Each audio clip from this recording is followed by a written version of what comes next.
네, 안녕하세요. 법무법인 화담TV. 저는 신유진 변호사고요. 예, 정홍철 변호사입니다. 조윤정 변호사입니다. 오늘은 저희가 여러분들 보상금 관련해서 아니 보상금 말고 뭐 땅으로 받을 수도 있다던데 그 땅이 좋지 않나 하셔서 궁금증이 너무 많으신 거예요. 그래서 저희가 오늘은 특별히 이 대토 보상에 대해서 한번 설명해 드리는 시간을 가져봤는데요.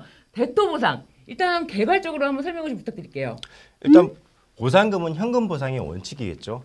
하지만은 내가 거기에 개발되는 땅으로 보상금을 받을 수 있다면은 그걸 신청해서 어떤 특정 지역의 땅을 보상금과 대체해서 받는 겁니다. 그렇게 되면은 일단 나는 보상금을 그대로 수용 못하지만은 내가 개발 이익을 반영을 못했던 이 보상금을 향후 땅을 받음으로 해서 그 땅을 개발하면서 있는 수익금을 같이 누릴 수 있지 않을까라는 생각에서 보상금을 땅으로 받게 되는데 여기서 두 가지가 이제 서로가 이해관계가 맞죠. 소유자는 이 보상금은 너무 낮아. 나는 여기 개발되면 그 이익을 누릴 거야 하는 바람이 있고 사업 시행자는 당장의 보상금이 나가는 데 대한 그 이자라든지 이런 부분 그다음에 금액을 마련하는데 부담스러움이 있는데 그 부담스러움을 땅으로 나중에 주면서 현재적으로 현금이 안 풀리는 현금을 바로 풀지 않아도 되는 그런 이점이 있죠. 이번에 3기 신도시에서는 특히 대토를 굉장히 신경 썼는데 그 이유 중에 하나가 현금이 다시 풀리면 다시 부동산 시장으로 들어와서 유입돼서 부동산 가격이 오를 수 있다. 그래서 가급적이면 대토 보상을 적극적으로 해서 보상금이 땅으로 나중에 개발되는 게 좋지 지금 현재 돈으로 풀려서는 안 된다라는 취지로 굉장히 그 대토 보상을 많이 하려고 노력을 했습니다. 근데 제가 이제 기사를 보니까 3기 신도시에서 대토 보상 받겠다는 비율이 생각보다는 높지는 않았다고 하던데요. 지금 현재만 비교하면 안 되고요. 네. 기존에 했던 사업들에 비해서는 그래도 대토 보상이 굉장히 활발하다고 보여지는 부분이 있습니다. 그러면 대토 보상의 형태는 어떤 게 있나요? 일단 진행 형태를 봐야 되는데 내가 보상금 대신 땅으로 받죠. 그럼 이 땅을 어떻게 개발할지에 대해서 이제 궁금할 거예요. 근데 이게 한 필지를 내가 통으로 받을 수도 있지만은 큰 필지의 지분으로 받을 경우도 되게 많아요. 그럼 지분이면은 나는 개발을 할 수가 없기 때문에 여러 사람과 같이 묶여서 개발을 해야 돼요. 이런 상황이면은 같이 개발하는 방법에 대해서 생각을 해보겠죠. 그거는 이제 우리가 뭐 리츠 회사에 아예 그냥 넘겨놓고 그리고 리츠 회사가 개발한 다음에 우리가 그 수익을 같이 공유하는 방법이 있을 수도 있고 아니면 소유자들끼리 묶어서 같이 조합을 결성할 수도 있고 또 아니면은 소유자들끼리 모여서 새로운 리츠 회사를 만든 다음에 그 회사를 운용을 해서 남는 수익을 소유자들이 나눠 가지는 방법도 있고 지금 경우의 수가 몇 가지로 나뉘고 있는데 어떤 게 가장 유리할지는 소유자분들이 그 해당 지구나 아니면 상황에 따라서 판단을 한번 해보시는 게 좋습니다. 누구는 조합이 좋다, 누구는 소유자들이 리츠를 세우는 게 좋다라고 얘기하는데 그건 뭐 나중에 보면 세금적인 문제도 또 있긴 있어요. 그런 것들이 좀 이리적으로 말씀드릴 수 있는 문제는 아니고 좀 개괄적으로 자세히 좀 바라보시고 진행해야 되는 그런 상황입니다. 리츠. 리츠라는 말은 또 영어 같아서 와닿지가 않는데 이게 정확하게 무슨 뜻인지 좀 더 쉽게 설명해 줄 수 없나요? 회사를 말하는데 어쨌든 부동산 개발 회사를 말하는 거예요. 리츠 회사라는 거는 부동산 개발 회사를 통해서 나는 부동산 개발 회사에 땅을 만약 10억 치면 10억치의 땅을 주고 그 개발 회사에 주식을 받아오는 거죠. 그래서 나중에 그 개발 회사가 그 땅을 가지고 개발이 잘 되면 그 주식 가격이 뛰겠죠. 그럼 거기서 제가 수익을 얻는 거예요. 대신에 이게 만약에 사업이 안 됐다면은 저는 주식을 갖고 있기 때문에 그 회사가 잘못되거나 잘 안 됐다면은 손실을 볼 수 있는 구조가 될 수 있다. 그런 여러 가지 방법이 있습니다. 대부분은 근데 본인이 이제 한 필지를 다 받아서 본인 스스로 개발하거나 그 땅의 어떤 이익을 원하는 형식을 원하시는 거고 또 리츠나 또 다른 걸 설명하시면 본인 지분이 이제 희석되다 보니까 또 원하지 않는 그러니까 보통은 대토하면 이제 자기만의 땅을 원하시는 분들이 대부분인 것 같습니다. 그 대토 보상을 받았다가 생각해 보니까 이 전망이 별로 안 좋은 것 같아라는 생각이 들어서 그냥 다른 사람한테 팔아야겠다라고 팔면 어떻게 되나요? 그래서 개인이 땅을 이제 받아서 아니면 이제 자기 그 권리를 가지고 있다가 이거를 중간에 생각이 바뀌어 전매를 하려고 하는데 그것은 마지막에 본인으로 그 소유권 이전 등기를 하기 전까지 전매하면 불법이고 이거는 형사처벌 조항까지 있는 부분이기 때문에 조심하셔야 됩니다. 현금 보상과 대토 보상 어떤 게 좋을지 비교를 좀 해주시면 어떨까요? 현금 보상은 단순해요. 지금 현재 내가 현금이 필요한데 현금을 받을 수 있다. 이게 현금 보상의 가장 큰 이점이죠. 그리고 만약에 보상금이 적다고 하면은 이의 신청을 할 수도 있을 것이고 소송을 할 수도 있을 것이고 이런 부분에 이점이 있습니다. 그런데 대토 보상은 우선순위에서 일단은 협의라는 사람들한테 아직도 우선순위를 주고 있어요. 그러다 보니까 내가 좋은 땅, 내가 원하는 땅을 받고 싶으면 일단 협의를 우선적으로 해야 된다는 단점이 하나가 있고, 그 다음에 개발 이후에 프리미엄을 얻기 때문에 개발 이후의 상황, 부동산 시장의 변동 이런 것들에 대해서는 예측하기가 좀 어려운 부분도 분명히 있습니다. 그렇기 때문에 대토 보상을 할 때는 향후 시장 그리고 내가 대토로 받을 수 있는 땅의 위치라든지 이 활용도 이런 것들을 좀 면밀하게 보고 하셔야 되는 부분들이 분명히 있습니다. 그러면 이 대토 보상 땅값이 오를 것 같다라는 기대 심리는 당연히 있잖아요. 아무래도 땅이라는 거는 한정돼 있으니까. 그렇다면 이 대토 보상을 할 때 들어갈 때는 기준이 되는 금액 그거는 뭔가요? 대토 보상에서 나중에 공급 가액이 있습니다. 사업자가 그 땅을 줄 때 그냥 땅을 그대로 주는 것이 아니라 개발된 땅에 어떤 그런 공급 가액이 있고 그 가격과 지금 받았던 주로 협의 통보 금액을 기준으로 이 비율대로 이걸 바꾸는 겁니다. 이게 10배 차이가 나면 반대로 말씀드리면 10분의 1로 내 땅이 줄어드는 것이고 그렇게 계산을 하셔야 되는데 공급 가격은 이제 나중에 사업자가 이제 그 대토 계획을 내면서 추정 가액을 먼저 냈다가 나중에 다시 수정을 하게 되는 것인데요. 그러니까 그 내가 받은 현재의 어떤 그 협의 통보 금액과 나오는 추정 가액과의 어떤 그 비교를 통해서 이게 사업성이 있는지를 판단하셔야 되는 그렇습니다. 그러면 아무리 봐도 이 대토 보상으로 갈 수 있으려면은 이 협의 통지, 이 보상금을 최초로 잘 받으셔야 협의 통지 금액이 높아야 대토를 할지 아니면은 현금 보상으로 해서 증액을 할지 선택권이 생길 수 있을 것 같아요. 그렇죠. 만약에 협의 금액이 너무 낮으면은 아무리 대토에 한 프리미엄이 많다고 하더라도 내 지금 현재 내가 그 살 수 있는 땅의 금액이 너무 낮기 때문에 대토를 신청하지 못하고 그냥 보상금 2로 가야 될 수가 있기 때문에 무조건 협의 금액이 좀 높은 상태에서 선택지를 찾을 수 있는 게 가장 중요하겠죠.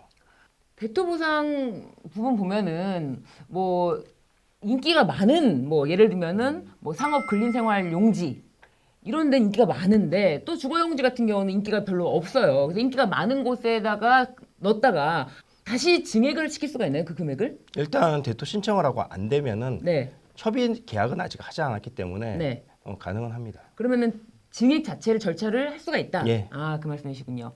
그 대토 보상 경향은 어떤가요? 최근에? 뭐 실제 신도시 보상 같은 경우에는 뭐 협의율도 낮아서 뭐 협의율을 기준으로 또 이제 협의하셨던 분들이 신청하기 때문에 뭐 비율이 저조한 경우도 있는데요. 근데 그래도 어쨌든 사업 시행자는 또 대토로 땅을 마련해 놨기 때문에 추가 대토 신청 공고, 즉 뭐냐면 이게 협의했던 분들 말고 수용 재결을 통해서 한번 또 증액했던 분들을 대상으로도 그 금액으로도 이게 대토가 된다라고도 추가 신청을 내서 어떻게 보면 더 유리한 상황이 되죠. 그분들은 또 이제 그렇게 증액했던 금액을 가지고 대토를 하는 이제 그런 경향이 또 있습니다. 두 가지로 보셔야 되는데 아까 대토에 관련해서 신청률이 굉장히 높은 땅들이 있어요. 혼자 관리하거나 혼자 운영할 수 있는 땅들은 신청률이 되게 높습니다. 하지만은 뭐 주상 복합 용지라든지 아파트 용지라든지 어쨌든 그런 식으로 좀 금액이 큰 부분들은 나만 혼자 하지 못하기 때문에 사람들이 주저하는 경우가 되게 많아요. 하지만 여기서 자꾸 미달이 나면은 나중에 수용 재결을 해서 보상금을 받아서 이 일을 하는 사람도 다시 추가 신청을 할 수 있기 때문에 그렇게 좀 미달이 날 만한 토지를 내가 신청할 생각이 있다란다면은 그냥 수용 신청을 간 다음에 이후에도 신청을 할 수 있고요.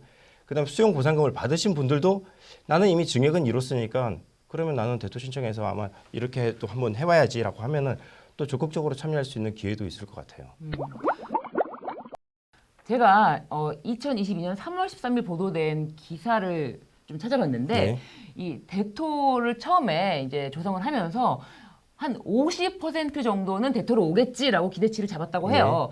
그런데 실제 3기 신도시에서 이 대토 계약을 했던 이 계약률을 살펴보니까 10% 안팎이라고 합니다. 그래서 생각보다는 대토가 그렇게 말씀하신 것처럼 뭐 혼자 개발할 수 있는 상업 용지라든지 이렇게 딱 요런 용지 빼고는 인기가 많이 없다. 그래서 대토 계약할 때는 이게 기대율이 높였지만 미치지 않아서 말씀하신 것처럼 추가 계약까지 뭐 지금 하려고 하는데 잘 생각해 보셔야 될 부분이 많다. 인기가 많은 데는 다 같이 가고 인기가 없는 데는 다 같이 안 간다. 그러면은 뭐 대토의 뭐 자격이라든지 순위라든지 이런 부분에 대해서 좀 추가로 설명해 주실 수 있나요? 저희가 그 광주 쪽에 최근에 나왔던 첨단 3지구 계획을 가지고 왔는데요. 기본적으로 다 되는 것이 아니라 일단 대상자를 보면 그 지역별로 뭐 녹지 지역 같은 경우는 200제곱미터가 넘는 땅이어야 됩니다. 그러니까 자격 일단 기준이 있고요. 그다음에 순위가 있습니다. 이게 그 먼저 이제 순위가 1순위, 2순위, 3순위가 있는데 1순위는 현지인 중에 또 1년 전부터 거주한 사람이 되고요. 2순위는 현지인인데 1년 전이 아닌 그 이후에 이제 들어오셨던 분들, 3순위는 이제 부재 이제 부동산 소유자인데 순위를 일단 먼저 보시고 이제 본인이 해당되는지 먼저 보셔야 되는 것이고요. 그다음에 공급 가격 결정이라는 것이 있는데 이거 이제 사실 주택마다 그 땅마다 다 가격이 다릅니다. 근데 감정평가에 주택 같은 경우는 감정평가에 그대로 들어가는 것이고 나머지 시설은 또 낙찰률이라는 또 개념을 또 더하게 되는 것인데요.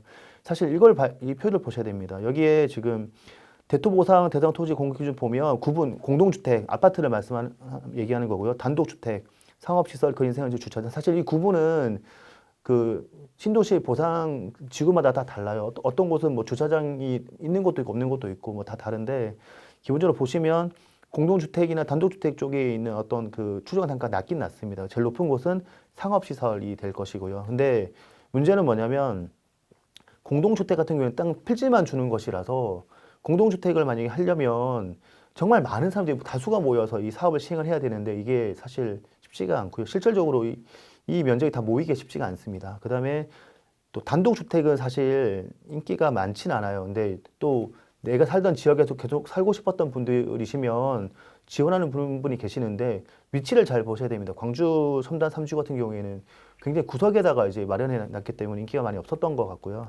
제일 인기 많은 것은 사실 상업시설, 이제 근린생활시설인데 상업시설 같은 경우에도 보시면 한 필지에 한 사람이 다 가져갈 수가 없어요.